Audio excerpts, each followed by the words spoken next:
পর পাখির গন্ধ পেলাম। এই পাখিগুলো কত টেস্টি হবে। এ কি? এ তো রাক্ষসী। আমি এ কাকে ঘরে ঢোকালাম? এখন নিমতলা শ্মশান, সেই শ্মশানে রাতে কেন দিনেও কেউ যেতে চায় না। অমাবস্যার দিনগুলোতে তো একদমই নয়। শ্মশানে থাকে এক নীল পেতনি।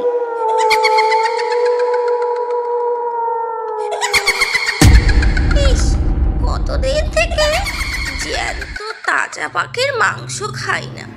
এই পচা সরা মাংস খেতে খেতে মুখটা আমার নষ্ট হয়ে গেল। কবে যে একটা জ্যান্ত পাখি পাবো। ইস, এদিকটা দিয়ে কেউ যায়ও না। কালু, ফ্রেশ মাংস হবে? কেন দাদা, আপনার কি মনে হয় এখানে পচা মাংস বিক্রি করছি? না, সেটা নয়, আমার একটু ভালো মাংস লাগবে। আজ একটা অনুষ্ঠান আছে তো আমার বাড়িতে। তো সেটা বলুন, কতটা লাগবে, দিচ্ছি ব্যাক করে।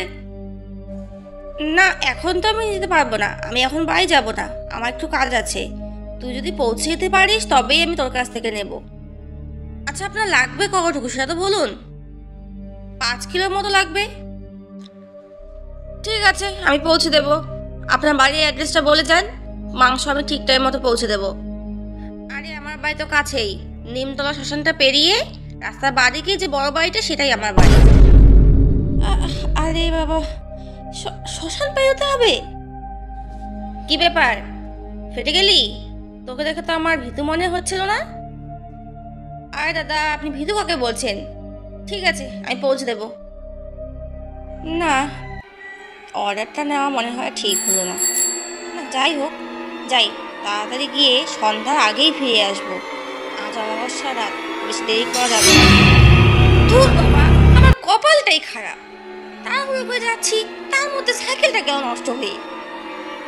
সাইকেলটা তো এখন ঠিক হবে না, আর দেরি করাও ঠিক হবে না। আমি হেঁটেই চলে যাই। কিন্তু শ্মশানের উপর দিয়ে হেঁটে যাব? ঠিক আছে, ভগবানের নামে চলে যাই, তাড়াতাড়ি ফিরে আসবো। আচ্ছা, শ্মশানে চিতা জ্বলছে কিন্তু কোনো পাখি নেই কেন? আরে, আমার মাংসের প্যাকেটগুলো কোথায় গেল? না না, আমার খেও না, আমার খেও না। তুমি তোমার মাংসগুলো সব নিয়ে নিয়েছো। আমায় ছেড়ে দাও, আমায় ছেড়ে দাও। আমি তোমার রোজ এভাবে মাংস এনে দেবো, আমায় ছেড়ে দাও। ডিস্টার্ব করিস না তো। এতদিন পর একটু তাজা রক্তের গন্ধ পেয়েছি, আগে আমার খেতে দে তো। আমি তোর মাংসও খাবো, তোকেও খাবো। তুই চিন্তা করিস না। তো ভয় পাচ্ছিস কেন? আচ্ছা, এই রাস্তায় তো কেউ আসে না, তুই যাচ্ছিস কোথায় তাও এত মাংস নিয়ে? আমিও আসতে চাইনি, কিন্তু আজ আমার একটা অর্ডার ছিল। ওই যে বড় বাড়িটা, ওই বাড়িটায় আজ কিছু একটা অনুষ্ঠান রয়েছে, ওখানেই মাংস দিতে যাচ্ছিলাম। আমার ভুল হয়ে গেছে, আমি আর আসবো না এই রাস্তায়, আমায় ছেড়ে দাও। অনুষ্ঠান আছে? তাহলে তো অনেক পাখি থাকবে ওখানে। বাহ, খুব ভালো খবর দিলি তো আমায়। আচ্ছা ঠিক আছে, তোকে আমি প্রাণী মারছি না, শুধু তোর রূপটা নিয়েই আমি চলে যাব। রাক্ষসী কাল্লুকে ওখানে ধোয়া বানিয়ে রেখে কাল্লুর রূপ নিয়ে চলে যায় বড় বাড়িটায়।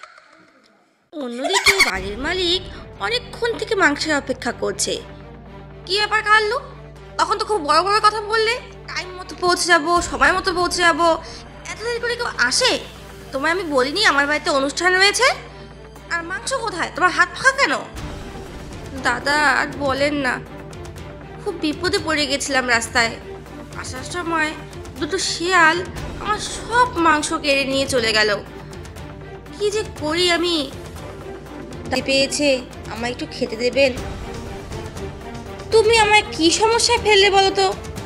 এখন আমার অনুষ্ঠান শুরু হয়ে যাবে কিছুক্ষণ পর, আমি এখন কোথায় মাংস পাবো? ধুর, ঠিক আছে, খিদে পেয়েছে, তুমি ঘরে যাও, আমি দিচ্ছি তোমার খাবার। কি সুন্দর তাজা তাজা গন্ধ, কতদিন পর পাখির গন্ধ পেলাম। এই পাখিগুলো কত টেস্টি হবে। এ কি? এ তো রাক্ষসী।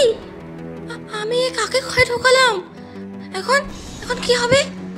না না না, এভাবে সময় নষ্ট করা ঠিক হবে না। আমি তাড়াতাড়ি সাধু বাবার কাছে চলে যাই। রিং ঝিং। সাধু বাবা, সাধু বাবা রক্ষা করুন সাধু বাবা, আমি খুব বড় বিপদে পড়ে গেছি সাধু বাবা। শান্ত হ, শান্ত হ, কি হয়েছে বল। সাধু বাবা, আমার ঘরে এক ভয়ানক রাক্ষসী ঢুকে পড়েছে। সাধু বাবা, ওকে আমার ঘর থেকে বের করুন সাধু বাবা, আমার রক্ষা করুন সাধু বাবা, না হলে ও আমার পুরো পরিবারকে শেষ করে দেবে। ঠিক আছে ঠিক আছে, আমার হাত থেকে কোনো রাক্ষসী পার পেতে পারে না, তুই বস, আমি এখনই ওকে সায়স্তা করছি। এরপর সাধু বাবা যজ্ঞ করে মন্ত্র বলা শুরু করে। মন্ত্র বলতে বলতেই সেই রাক্ষসী যজ্ঞের আগুনের কাছে চলে আসে এবং সেখানেই পুড়ে ভস্ম হয়ে যায়।